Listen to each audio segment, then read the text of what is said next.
विनायकं महापुण्यं सर्वदेवनमस्कृतं सर्वविघ्नहरस तस्मै गणपतये नमो नमः। अखण्डमण्डलाकारं व्याप्तमेन चराचरं तत्पदं दर्शितं मेन तस्मै श्रीगुरुवे नमः। भद्रं कर्णेभिः शृणुयाम देवा भद्रं पश्येमाक्षप्रियजठरा इष्टैरङ्गैष्टभागुं शतनौ क्षेमयि देवहितं यदा। नारायणं नमस्कृत्यं नरं चैव नरोत्तमं देवीं सरस्वतीं व्यासं ततो जयमुदीरयेत्। रामाय रामभद्राय रामचन्द्राय वेदसे रघुनाथाय नाथाय सीताय पतये नमः। कृष्णाय वासुदेवाय हरये परमात्मने प्रणतक्लेशनाशाय गोविन्दाय नमो नमः। नागेन्द्रहाराय त्रिलोचनाय भस्माङ्गरागाय महेश्वराय नित्याय शुद्धाय दिगम्बराय तस्मै नकाराय नमः शिवाय तस्मै नकाराय नमः शिवाय। अतुलित बलधामं हेमशैलावदेहं तनुजवन किशानं ज्ञाननामग्र्यं सकल गुण निधानं वानराणामधीशं रघुपतिप्रियभक्तं वातजातं नमामि वातजातं नमामि। कथा शुरू अब होत है आहु वीर हनुमान आहि विराजो आसन पर करो सदा कल्याण। आए हो तो प्रेम से लो प्रभु का नाम सब भक्तन को इस दास की जय जय सीताराम जय जय सीताराम। ओ शंकर भगवान की उल्मल कामेश्वर महादेव की। आइए भाव से भगवान के चरणों में वंदन। सर्वप्रथम कथा में प्रवेश करने से पहले भाव से मंगलाचरण, उसके बाद बड़ी सुंदर शिव कथा में हम आपको जोड़ देंगे। आइए भाव से शिव शरण में चलें, एक बार प्रभु का मंगलाचरण करें, स्मरण करें बाबा को भाव से। करार बिंदेन पदार बिंदम मुखार बिंदेन बिन पेशयंतम करार बिंदेन पदार बिंदम मुखार बिंदेन बिन पेशयंतम ततस्य ततस्य पेशयान बालकुंदम जय सयान।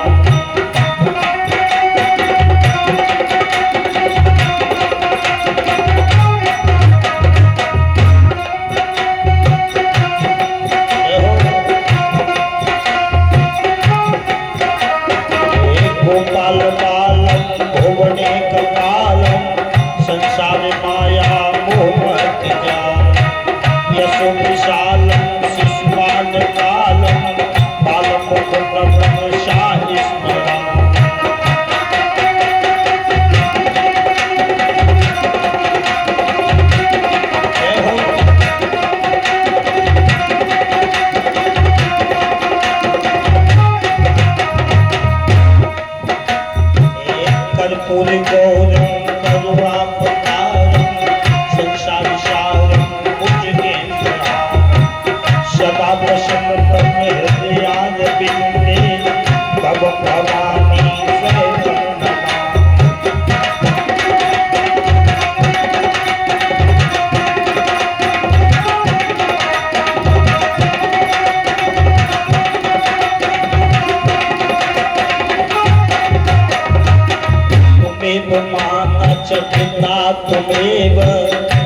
त्वमेव बन्धु च सखा त्वमेव त्वमेव विद्या द्रविणं त्वमेव सर्वं मम देव।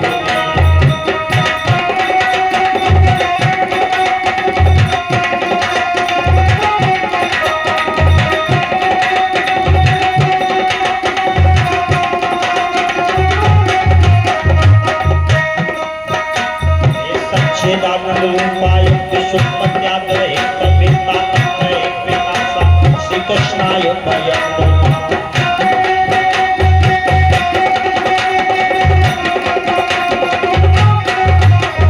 कृष्णाय वासुदेवाय हरये परमात्मने प्रणतोऽस्मि श्री गोविंदाय नमो नमः।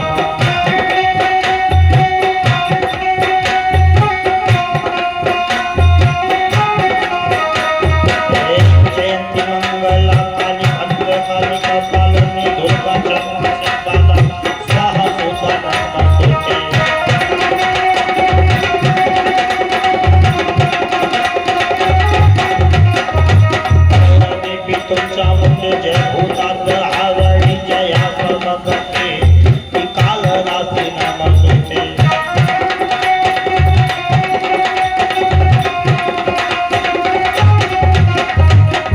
शंकर मिश्रा धर्म द्वादशात लोचन पार्वती शिवाय नमो नमः।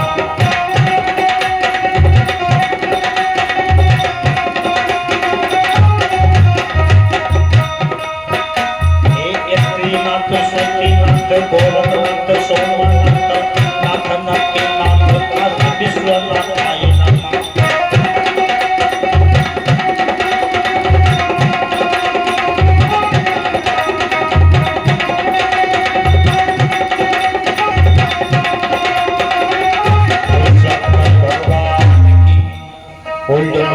वाले की जय। आइए भाव के साथ में हम सभी भक्तों ने मंगलाचरण को स्मरण किया। देखिए कोई भी कथा प्रारंभ करने से पहले सर्वप्रथम कथा में मंगलाचरण, उसके बाद कथा को प्रवेश। इसलिए हम सब लोग मंगलाचरण में भाव से प्रवेश लिए। उसके बाद बड़ी सुंदर भगवान की मंगलमयी चर्चा। भक्त वांछकल्पतरुलाल है। भक्ति से रसिक शिव के वांग में स्वरूप को बार बार वंदन करते हुए कथा पंडाल में उपस्थित सभी श्रोतागण बंधुओं, धर्म के पथ पर चलने वाले हमारे सभी भाई बंधु एवं सती अनुसुईया के चित्र का चित्रण करने वाली सभी हमारी माताएं एवं बहनें, नन्हे मुन्ने बाल गोपाल, पूज्य संत समाज, सभी को सभी के हृदय रूपी पिंजरे में विराजमान उस आत्मा रूपी परमात्मा को, परम सत्ता को, परम शिव को बार बार वंदन करते हुए, अभिनंदन करते हुए, सिया राम मैं सब जग जानी, करहूं प्रणाम जोर जुग पानी। सबका वंदन है, सबका स्मरण है, सबका ध्यान है।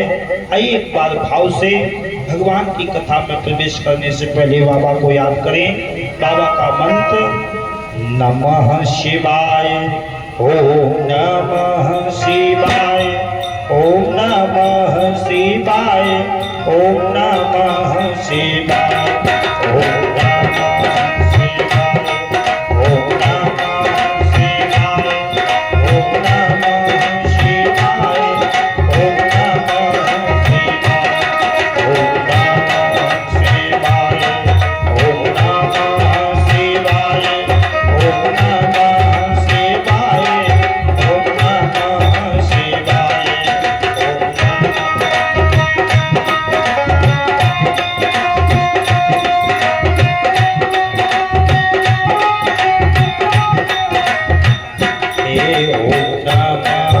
शिवाय, ओम नमः शिवाय, ओम नमः शिवाय, ओम नमः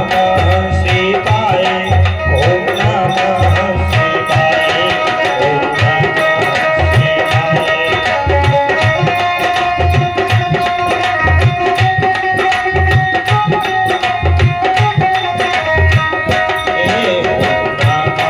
शिवाय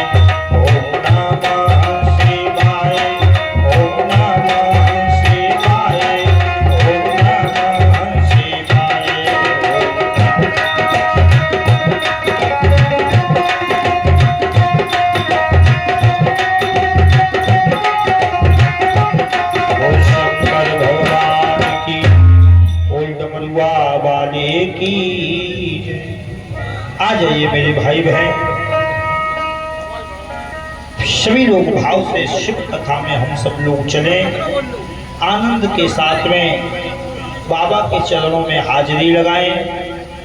और बड़े सौभाग्य का विषय है कि हम सब हर वर्ष की भांति इस वर्ष भी शिव चरण में 7 दिवस के लिए एकाग्र हुए हैं। सब मिलकर के हम सब एकत्र हुए हैं शिव कथा में हाजिरी लगाने के लिए। और देखिए, वास्तविकता तो ये है कि कथा तो तभी सुनने को प्राप्त होती है जब बाबा की बड़ी कृपा होती है, और कृपा नहीं होती है तो कथा कभी सुनने को प्राप्त नहीं हो सकती। आप कहो कि हमारे पास बहुत पैसा है, बहुत परिवार बड़ा है, सब कुछ है, हम तो जब चाहें तब कथा करा सकते हैं, तो ऐसा नहीं है, है ना? कभी भी पैसे से कथा होने वाली, कभी भी परिवार से कथा होने वाली नहीं है। कथा तो तभी हो पाएगी जब बाबा कृपा, जब तक बाबा की कृपा नहीं होगी, आप कितना भी प्रयत्न करें कथा होने वाली। और जिस पे कृपा होती है, जिस पे कथा की कृपा होती है ना बाबा की, तो कहां से कहां आदमी पहुंच जाता है कथा सुनने के लिए, है? अब ये माता जी हैं, ये तो नैनीताल से कथा सुनने के लिए यहाँ आ गई, तो कृपा बाबा की, है ना? आए नहीं, बुला लिया भोले बाबा ने, आप यूं समझ लीजिए। तो इन पे भी कृपा भोले बाबा की हुई, जो यहाँ कथा श्रवण करने के लिए पधारी, और बड़े सौभाग्य से कथा सुनने को प्राप्त होती है। जन्म जन्मांतरे बहो जन्मे कथा श्रवणम पानम कुरु। कहा कि जब जन्म जन्मांतर के पुण्य उदय होते हैं, तब कहीं भगवान की कथा सुनने को प्राप्त होती है। तो हम सभी भक्तों के जन्म जन्म के पुण्य उदय हुए हैं, हम सभी शिव की कथा में हाजिरी लगाने को तैयार हुए हैं। तो ये सब भाग्य की बात है, आपका भाग्य सुनने के लिए है, और मेरा सौभाग्य है कि हमें सुनाने की भगवान ने अनुमति प्रदान की है, हमें कथा कहने का भगवान ने शुभ लाभ प्राप्त कराया है। इसलिए 7 दिवस हम सबको एकाग्र होकर के भाव से शिव की शरण में रहना है, आनंद के साथ में कथा को श्रवण करना है, आनंद के साथ में कथा को सुनना है। और देखिए, कृपा ही होगी तभी आप कथा सुन पाएंगे, और कृपा नहीं होगी तो आप खूब विचार करते रहेंगे कि हम आज कथा सुनने जाएंगे जाएंगे जाएंगे, मगर बाबा कोई ना कोई ऐसी फोकट से आपको जोड़े रहेंगे जो आप खूब चाहेंगे पर कथा सुन नहीं पाएंगे। और जिन पे कृपा होगी वो अपने आप को रोक नहीं पाएंगे, उन्हें तो बाबा खींच के यहाँ तक ले आएंगे, ये निश्चित है। तो ये सब कृपा की बात है, जब तक बाबा की कृपा नहीं होती तब तक कोई काम होने वाला नहीं है। इस दुनिया में शिव तत्व ही सत्य है, शिव स्वरूप ही तत्व है, इससे ही दुनिया का संचार है, इससे ही दुनिया का कल्याण है, इससे ही दुनिया का बेड़ा पार है। तो केवल एक ही है, शिव तत्व, और शिव तत्व में ही हम सबको एक दिन विलीन हो जाना है। इसलिए मेरे प्यारे, जो भी ये भगवान ने अमृत मौका दिया है, इसे वृथा नहीं गंवाना है, इसे शिव चरणों में लगाना। कहाँ लगाना है? शिव चरणों। तो बड़ी सौभाग्य की बात कि हम सब लोग शिव कथा में एकाग्र हुए हैं। शिव की कथा में हम आपको प्रवेश कराते हैं।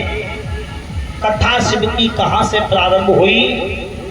एकदा नैमिषारण्य शौनकादि विराजिता सहत 88,000 ऋष्याम कृष्णम वाचनम कुरु। 88,000 ऋषि नैमिषारण्य के क्षेत्र में बैठे थे। तो 88,000 ऋषियों ने श्री सूत जी महाराज से प्रश्न किया कि महाराज, आपने हमें हर कथा सुनाई, आपने हमें देवी भागवत की कथा सुनाई, आपने हमें भागवत की कथा सुनाई, आपने विष्णु पुराण की कथा सुनाई, आपने गणेश पुराण की कथा सुनाई, मगर अब मेरी इच्छा है कि आप हमें ऐसी कोई कथा सुनाएं जिसको सुनकर के जीवन के सारे दुख समाप्त हो जाए, जिसको सुनकर के हमारे दुख समाप्त हो। तो सूत जी ने कहा कि हे ऋषिगणों, बड़ा उत्तम प्रश्न किया तुमने। सुनो, हम तुम्हें एक ऐसी भगवान की कथा सुनाएंगे जिसको सुनकर के सारे दुख समाप्त हो जाएंगे। कहते क्या? तो सूत जी ने कहा कि देखिए ऋषिगणों, अगर तुम्हें जीवन में अपना तरण करवाना है, अगर अपना मोक्ष चाहिए, अगर अपना तरण चाहिए, तो तरण के लिए भागवत की शरण में जाना चाहिए। अगर अपना तरण करना है तो आप भागवत महापुराण की कथा सुने। भागवत कथा ये गर्जना करती है कि मेरी कथा सुनने से व्यक्ति का तरण हो जाता है। भास्करेत चिदानंदम ज्ञान वैराग्य रूपिणो या व्यापिना न पश्यन्ति कातुभ्यम तदरम भवेत। कहा भागवत तरण की ओर ले जाती है। और कहा राम कथा अगर आप सुनेंगे तो राम कथा व्यक्ति को जीना सिखाती है। जिया कैसे जाए ये राम कथा सिखाती है। तो जीना सीखना है तो आप राम कथा की शरण में जाएं। अब कथा कहती है, सूत जी ने कहा कि अगर अपने दुखों को मिटाना है तो कोई कथा फिर दुख मिटा नहीं सकती। दुख अगर मिटाना है तो एक ही देव में सामर्थ्य है। अगर आपके जीवन में दुख ही दुख है, पीड़ा पीड़ा है, मुसीबत है, तो फिर तुम्हें शिव की शरण में आना। और यहाँ आकर के फिर दुख नहीं रहते, यहाँ आकर के तो व्यक्ति सुखी हो जाता है। शिव की शरण में आकर के व्यक्ति सुखी हो जाता है। एक बार बस शिव शरण में आप आ जाओ, आ जाओ। किसी कवि ने बहुत सुंदर गाया कि कुछ नहीं बिगड़ेगा तेरा शिव शरण आने के बाद, कुछ नहीं बिगड़ेगा तेरा शिव शरण आने के बाद। हर खुशी मिल जाएगी चरणों में झुक जाने। हर खुशी मिल जाएगी चरणों में झुक जाने।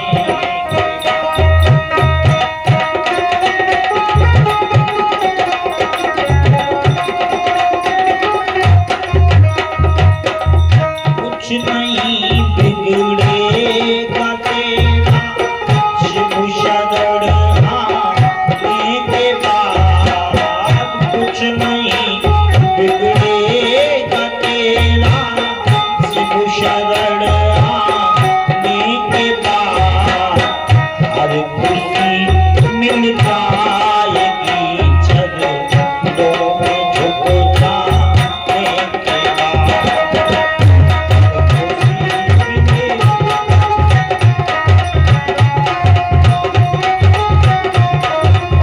और आगे की लाइन बड़ी सुंदर है।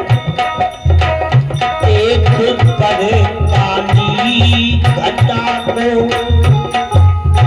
है भ्रमर मत हो उतार। एक कर काली घटा को है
सुख नहीं रहता, यहाँ तो सुख ही सुख है या नहीं है?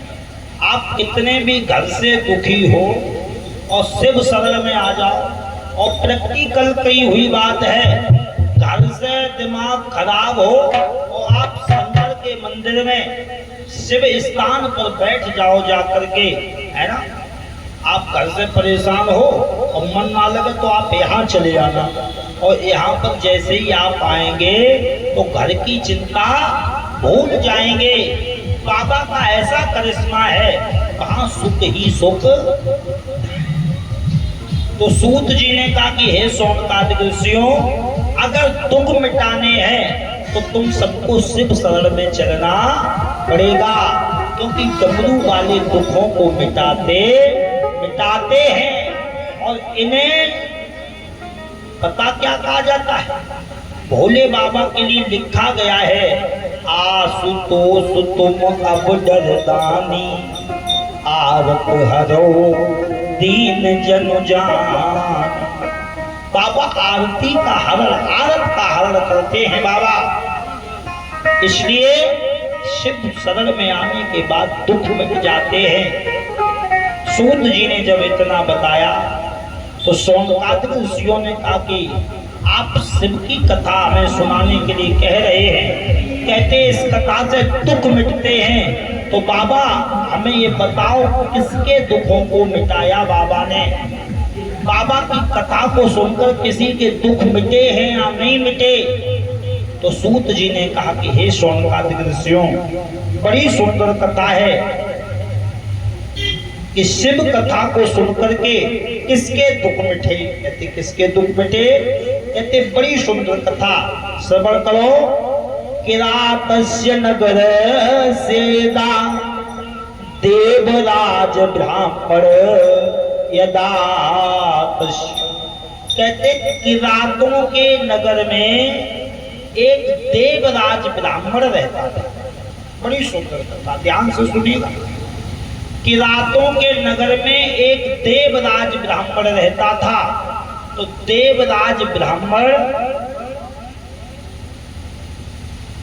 जो था वो कैसा था?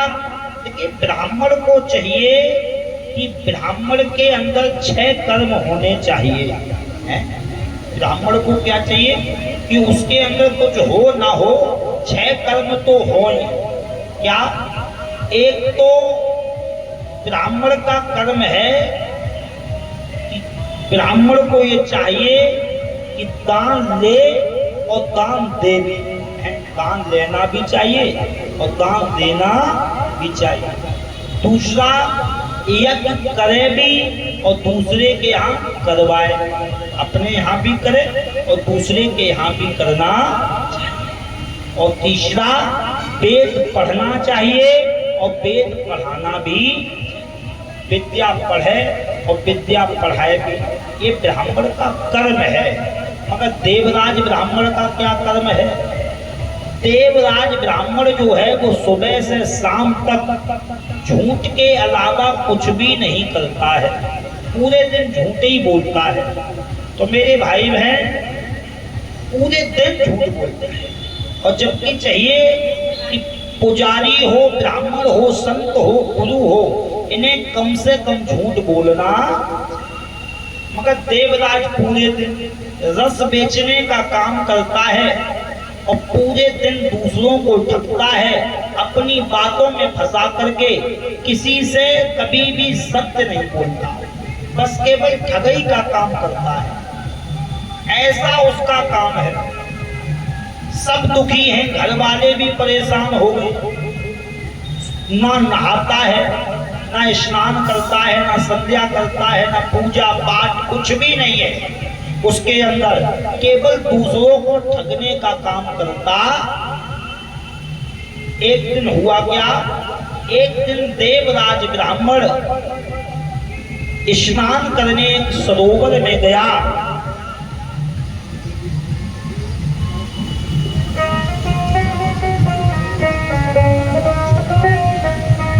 आइए, एक दिन देवराज ब्राह्मण सरोवर में गया है स्नान करने, तो उसने वहां सोमावती नामक वैश्या को देखा।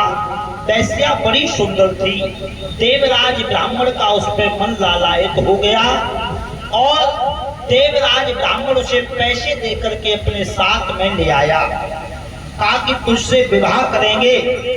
घर वालों के पास आया तो पिता ने घर से बाहर निकाल दिया। कहा कि हम तुझे घर पे नहीं रखेंगे। एक तो तू जात से ब्राह्मण और वैश्या के साथ विवाह करेगा, दुनिया क्या कहेगी, कितनी इज्जत मेरी रह जाएगी। कहते ना, तुझे घर में नहीं रखेंगे, निकल जा मेरे घर से। देवराज ब्राह्मण को घर से बाहर निकाल दिया माता पिता। अब जब तक रुपया था तब तक तो वैश्या देवराज के साथ में रही और पैसा खत्म हो गया। तो मेरे भाई बहन, जब तक पैसा होता है तब तक सब तुम्हारे साथ है और पैसा खत्म हो जाएगा फिर तुम्हारे साथ कोई रहने वाला नहीं है, कोई नहीं रहेगा। दुनिया पैसे की गलजी है और जब मुसीबत आती है तो अच्छे अच्छे रिश्ते टूट जाते हैं। पैसा खत्म हुआ देवराज से तो आज पैसा भी छोड़ करके भाग गई। अब तो अकेला रह गया, कुछ भी नहीं बचा ऐसा पास में जीवन भी यापन हो सके। एक वक्त ऐसा देवराज पे आया कि 3 दिन हो गए देवराज को भोजन भी नहीं मिला। 3 दिन हो गए और 3 दिन से जब भोजन नहीं मिला तो एक दिन चला जा रहा था, चलते चलते प्रस्थानपुर नगर में पहुंचा, प्रयागराज में। तो वहां चला जा रहा था तो वहां पर उसने एक शंकर जी का मंदिर देखा और मंदिर में एक ब्राह्मण देवता शिव महापुराण की कथा कह रहे थे। तो वो देवराज वहीं बैठ गया। 3 दिन से भूखा था, कुछ खाया नहीं था तो शरीर में कमजोरी भी आ गई, कमजोरी आ गई। 3 दिन से कुछ नहीं खाया, कमजोरी की खातिर उसके अंदर बुखार भी पैदा हो गया, ज्वर आ गया। और जब ज्वर आया है तो मेरे भाई बहन, बुखार में पड़ा पड़ा देवराज ब्राह्मण कथा सुनता रहा। बुखार में पड़े पड़े वही कथा सुन रहा था शंकर जी की। तो आज ब्राह्मण देवता कह रहे थे कि जिसने एक बार भी अपने कान से शिव की कथा सुन ली, भोले बाबा उसे अपने शरण में बुला देते हैं। पापी से पापी व्यक्ति भी हो, अगर जिसने एक बार शिव की कथा को सुन लिया, भोले बाबा उसे अपने धाम में बुला। देवराज ने ये बात सुनी, कथा विश्राम हुई। अब देवराज के मन में ये बात बैठ गई कि जिसने जीवन पर्यंत पाप किया हो और वो भी एक बार अगर शिव की कथा सुन ले तो वो भी बाबा के धाम में जाता है। तो आज देवराज का समय आखिरी आया, क्योंकि 3 दिन से कुछ खाया नहीं था, शरीर में बुखार पैदा हो गया।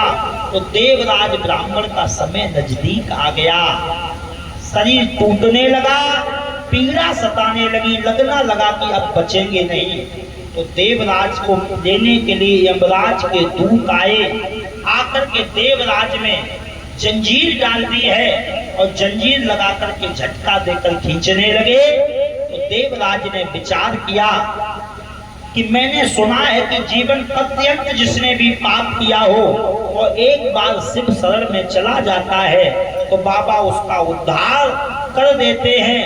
और अभी ब्राह्मण देवता ने ये कथा सुनाई तो क्यों ना एक बार आजमा लिया जाए कि बाबा आएंगे या नहीं आएंगे। तो देवराज ने आज भोले बाबा को बुलाया। जब हथकड़ी लगी, जंजीर लगी, जब खींचने लगे यमराज के दूत, तो देवराज ने बाबा को याद किया, हे भोलेनाथ, आज याद किया है। तो हुआ क्या मेरे भाई बहन, जैसे ही देवराज ने बुलाया है बाबा को, तो बाबा देवराज की पुकार को सुने और घनन घनन घंटा बजे, धुन घन घोर महान, और देवराज के सामने प्रगटे शंकर भगवान। प्रभु जी प्रकट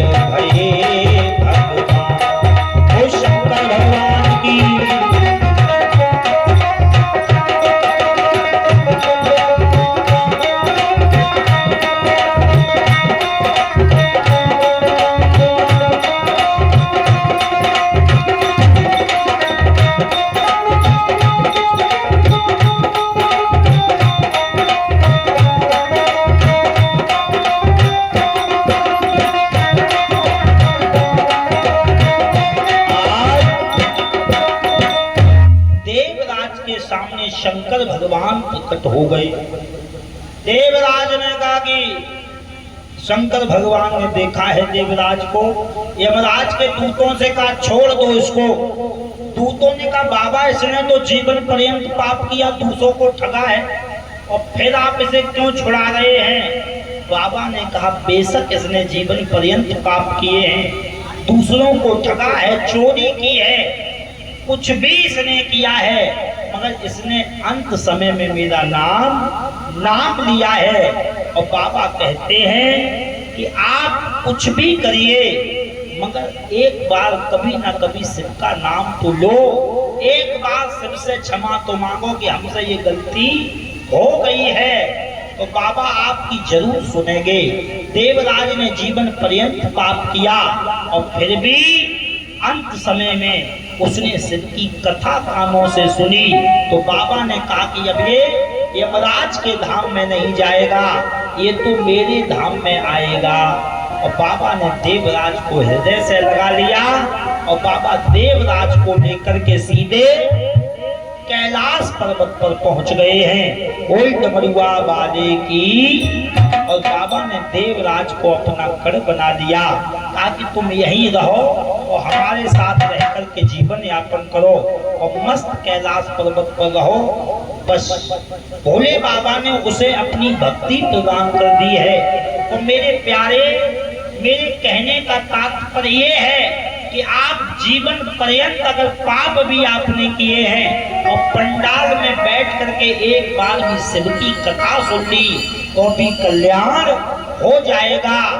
तो मेरे प्यारे, सबको ऐसा तो कोई नहीं है जिसने पाप ना किया हो, पाप तो सबने किए हैं, क्योंकि बाबा तुलसीदास लिख रहे हैं यह कलिकाल कठिन उद्गारी, पाप परायण सब नर नारी, पाप परायण सब नर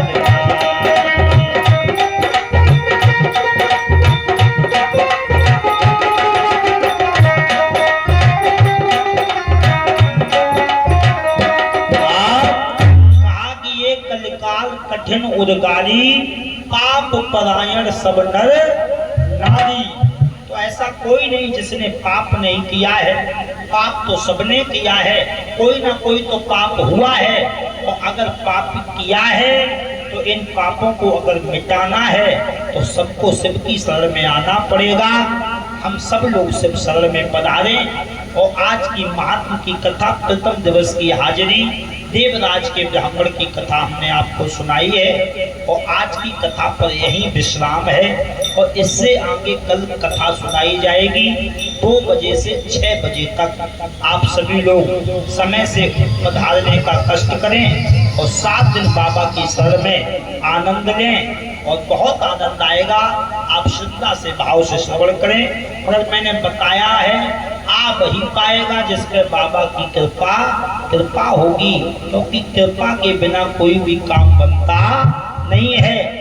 कितना भी इंसान जिंदगी में परिश्रम करे और कितना भी आप परिश्रम करिए, कितनी भी मेहनत करिए, मगर जब तक कृपा नहीं होगी तब तक काम बनने वाला नहीं है। उनकी मर्जी के बिना पत्ता भी हिलता नहीं है। तो आप सब लोगों को आना है और कथा पंडाल में ही बैठ करके कथा जब आप सुनोगे तभी पापों को आप धुल पाओगे। आप ये कहो कि ना ये हॉर्न लगे हैं, यहाँ से कथा बहुत अच्छी सुनाई देती है, तो ऐसा नहीं है मेरे भाई बहन। कथा का पंडाल वॉशिंग मशीन है और उसमें ज्ञान का जल है, भक्ति का साबुन है। हम सब मैले कपड़े हैं, इंसान सब मैले कपड़े हैं। और अगर अपने पाप साफ करने हैं तो कथा पंडाल में आना पड़ेगा, तभी ये पाप रूपी महल को धुल पाएंगे। इसलिए कथा पंडाल में आकर सबको कथा सुननी है। बोल डमरुआ वाले की। और सबसे विनम्र निवेदन है, जहाँ तक आवाज पहुँच रही है, सभी समय से 2 बजे से 6 बजे तक भगवान के प्रांगण में पधारें, कथा का लाभ लें। और सुबह 8 बजे से 9 बजे के बीच में शिव भगवान का पूजन होगा। आप पूजन करने के लिए आएंगी रोज नित्य यहाँ पर शंकर जी का, और 2 बजे से 6 बजे तक भगवान की कथा होगी। आपको सभी को आना है। और कल से एक नियम बनाओ कि कथा में आओगे तो खाली हाथ नहीं, एक बेल पत्र लेकर के आप सभी लोग आएं और शिव महापुराण पर चढ़ाएं आकर के। बेल पत्र चढ़ाने का बहुत लाभ है। और श्रावण का महीना है, और श्रावण के महीने में शिव की कथा और एक भी बेल पत्र जो शिव महापुराण पर चढ़ा देता है, बाबा उसका कल्याण कर देते हैं। तो भाव से एक लाइन संकीर्तन की, उसके बाद भगवान भोलेनाथ की आरती भाव से करेंगे। आइए एक लाइन बाबा के चरणों में ताली बजा करके सबको गाना है कि तेरे चरण कमल में, तेरे चरण कमल में भोलेनाथ लिपट जाऊं रज बन के। तेरे चरण कमल में भोलेनाथ लिपट जाऊं रज बन के।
अब लग रही विदा, और इससे आगे कल सुनो मेरी आज की सीता। अपने स्थान पर खड़े हो जाइए, बाबा की आरती ले लीजिए।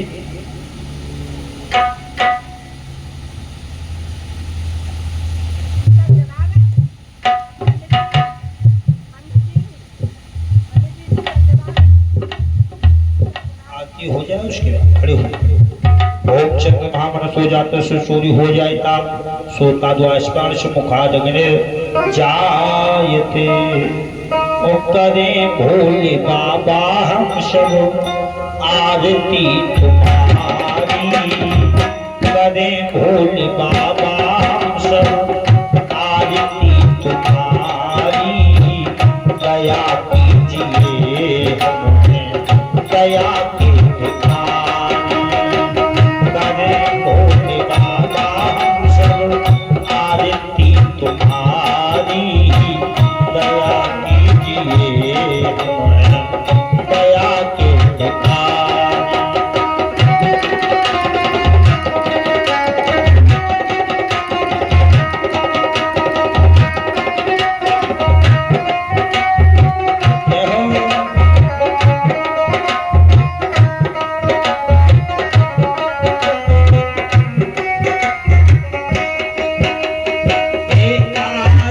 जला के तेरे द्वारे पे आए, आग जला के तेरे द्वारे पे आए, बिगड़ी बना दे तेरी सबकी बना।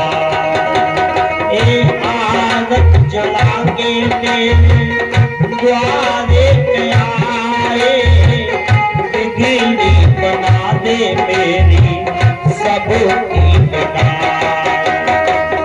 अरे जी हमारी बाबा, अरे जी तुम्हारी, अरे जी हमारी बाबा, अरे जी तुम्हारी, दया कीजिए हमें दया के भिखारी।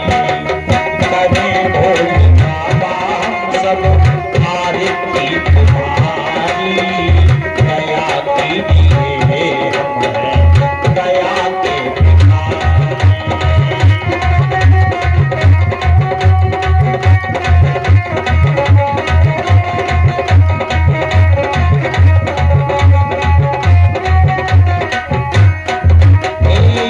भक्ति को दीप प्रेम की बाती, भक्ति को दीप प्रेम की बाती, आरती संत करें दिन राती, आरती संत करें दिन राती।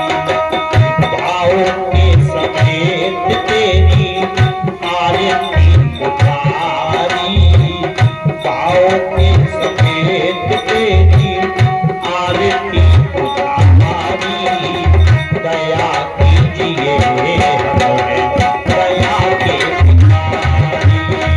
करें भोले बाबा हम सब आरती तुम्हारी, दया कीजिए हमें दया के भिखारी।